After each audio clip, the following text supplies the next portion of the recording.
Welcome, friends. You're watching the Ruslan Belov channel, and today is an exceptionally loaded day, May 23rd, 2026. So much has happened that I'll skip the usual preamble and get straight to it. Get comfortable, there's a lot to unpack.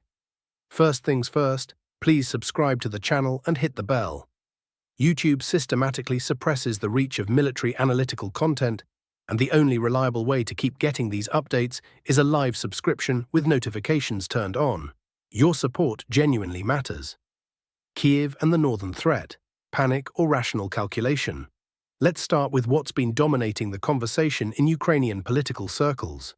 Zelensky once again made a highly visible trip along the northern border, visiting border markers, filming a fresh batch of video content that unmistakably points to the Belarusian direction as a potential staging ground for a future Russian offensive.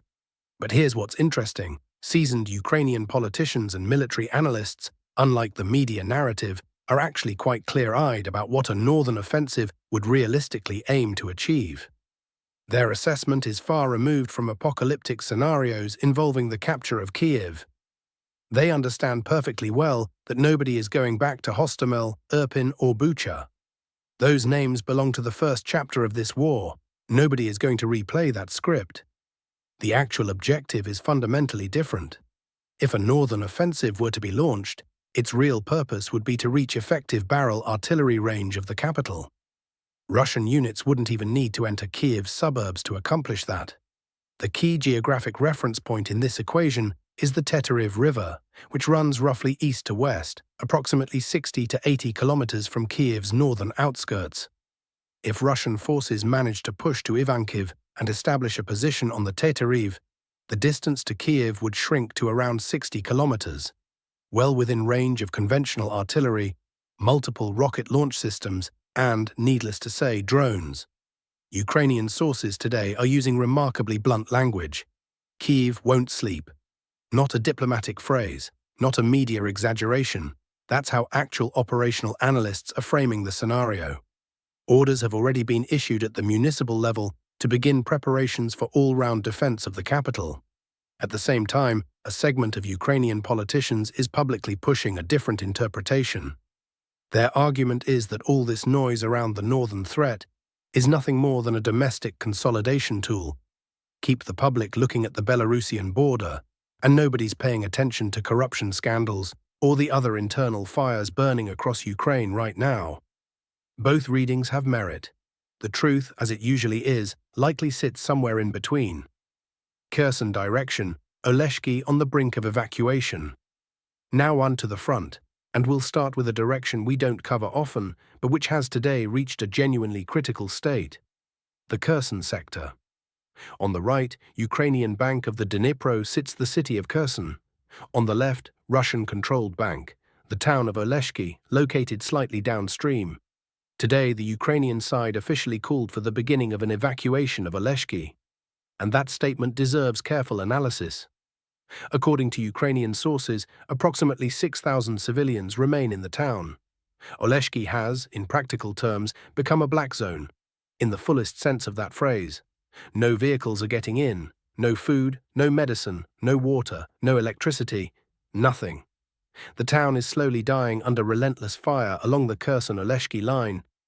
But here's the critical detail. Ukraine is not proposing to evacuate those civilians toward Ukrainian-controlled territory.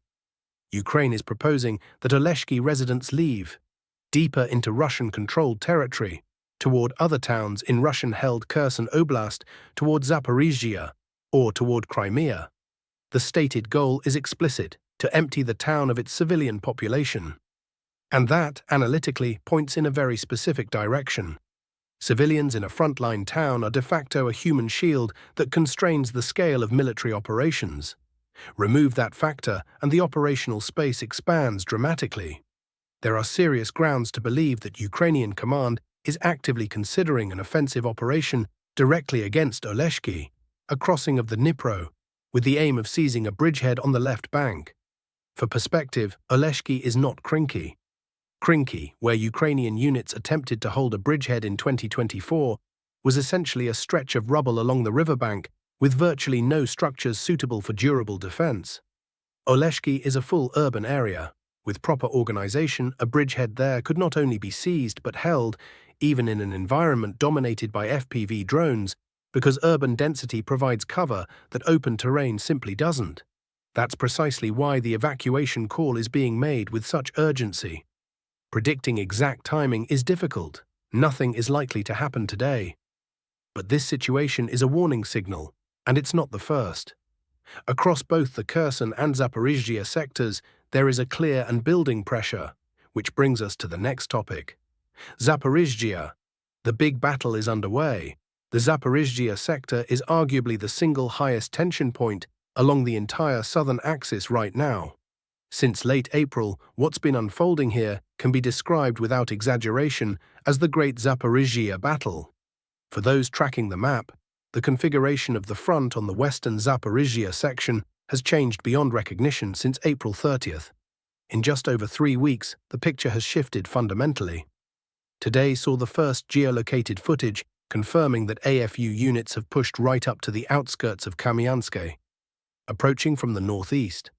The footage was published by pro-Russian sources and shows FPV drone strikes, with at least one confirmed geolocation, placing the strike on a tree line immediately adjacent to Kamianske.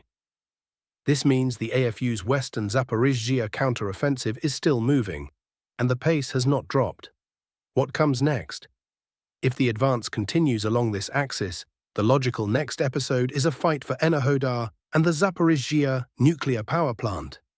We've broken down that scenario on the channel before. I won't repeat it here, but keep that factor firmly in mind. Separately, footage arrived from the Vozdvizhenka area, Ukrainian drones striking Russian army positions, a confirmed hit on the central part of the settlement and along a tree line. Based on these materials, the map has been updated, confirmed AFU control over at least half of Vozdvizhenka. Russian forces continue to reinforce their positions in the area.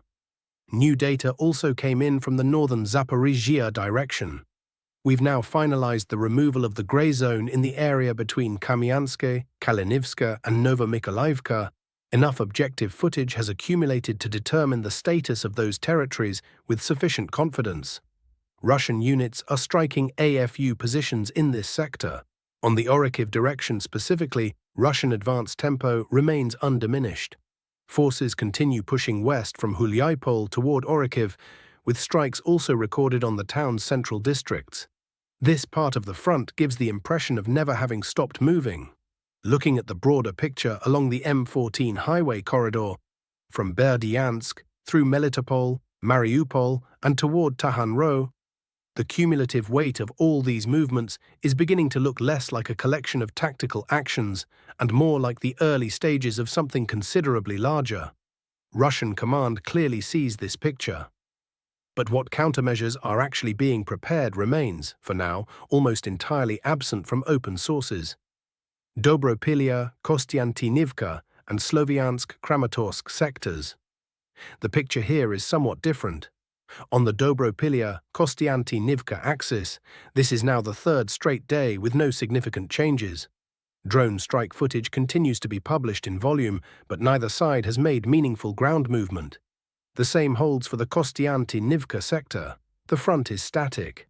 The Sloviansk-Drushkivka, Kramatorsk direction is a different story. Small but telling adjustments in Russia's favor have been recorded near Minkivka. What's being corrected is mostly the grey zone. Russian forces are methodically consolidating control along the Siversky-Donetsk-Donbass Canal. This reads as preparation for the next phase of ground operations toward Malinivka and Tikhonivka, which sit on the Ukrainian side of the canal. Lyman direction, AFU counterattack on the Nitrius River. Now to a critically important development we began tracking yesterday. A serious Ukrainian counterattack is underway on the northern Lyman sector. Sources connected to Russian army units, specifically the 20th and 25th Armies operating in this area, published information yesterday about AFU forces transitioning to offensive action in the Nitrius River zone. Today that information is confirmed by objective footage. Published video shows AFU units mounting a counter-offensive in the direction of the settlement of Nov. Assault landings, occupation of tree lines. Based on this footage, we've removed the grey zone from this section of the map and added confirmed AFU control. But what is the actual logic behind this operation? The goal isn't simply to reclaim the bank of the Nitrius. The real objective is to re-establish a stable supply corridor for the AFU grouping in the Borova area. For context, several days ago, Ukraine's chief of the General Staff reported the conclusion of fighting for Borova. Definitive footage confirming this hasn't reached us yet, but the overall picture in that area is unfavorable for the Ukrainian side. Borova was the critical logistics hub for the entire AFU grouping in this sector.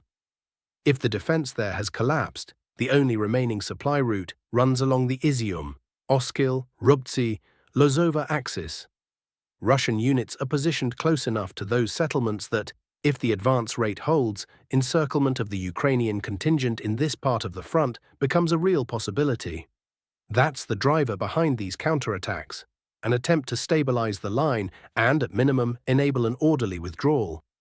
In parallel, Russian forces are actively pressing forward in the areas of Cherneshchina and Druzhelyubivka sector, the fight for the Great Forest.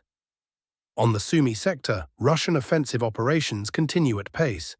Confirmed map adjustments. Russian units have advanced near Sadki. The Russian army is pushing toward Velika Rybitsia in the Zaporizhzhia and Sadki areas.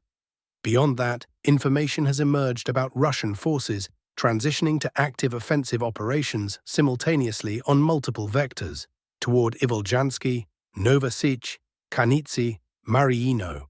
Fighting near Ivolzhansky was first reported by pro-Russian sources yesterday. Today, it's corroborated by objective footage showing strikes on AFU forward positions in the Krapovshchina area. The operational logic here is fairly legible. Russian units are attempting to penetrate the Great Sumy Forest and cut off the AFU grouping in the Sadki area. The battle for that forest is now a matter of days, not weeks. Watch this space. Deep strikes. Worth noting separately, Russian forces today conducted large-scale strikes against oil and gas infrastructure targets in Poltava and Kharkiv oblasts. Warehouse strikes were documented, and footage of emergency response operations has been published. Strikes were also recorded against Chuhuiv and Balaklia. The big picture. What is actually happening? Stepping back and looking at everything together, a picture emerges that is as analytically interesting as it is operationally significant. Over the past 24 hours, AFU conducted a series of small to medium operations simultaneously across multiple sectors, from Kherson all the way to the Kupiansk-Lyman axis. This is not a random collection of local incidents.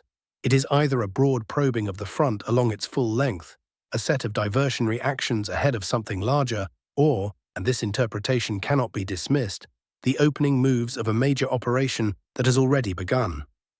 At the same time, the volume of open-source reporting on Russian unit movements has dropped sharply. That could reflect an information blackout ahead of an active phase. Or it could reflect deliberate information management by both sides simultaneously. There's a growing sense, and I'm not alone in this, that we are entering the phase of this conflict where the pieces are being placed for the decisive battle of 2026. A battle that will go a long way toward determining how this war ends and what form it takes going into 2027. It's too early for definitive conclusions, but what is clear is that the Zaporizhzhia and Kherson directions deserve your closest attention right now. That's all for today, friends. If you found this useful, hit like, subscribe, turn on notifications. It takes seconds, and it makes a real difference for the channel. Take care, and see you in the next one.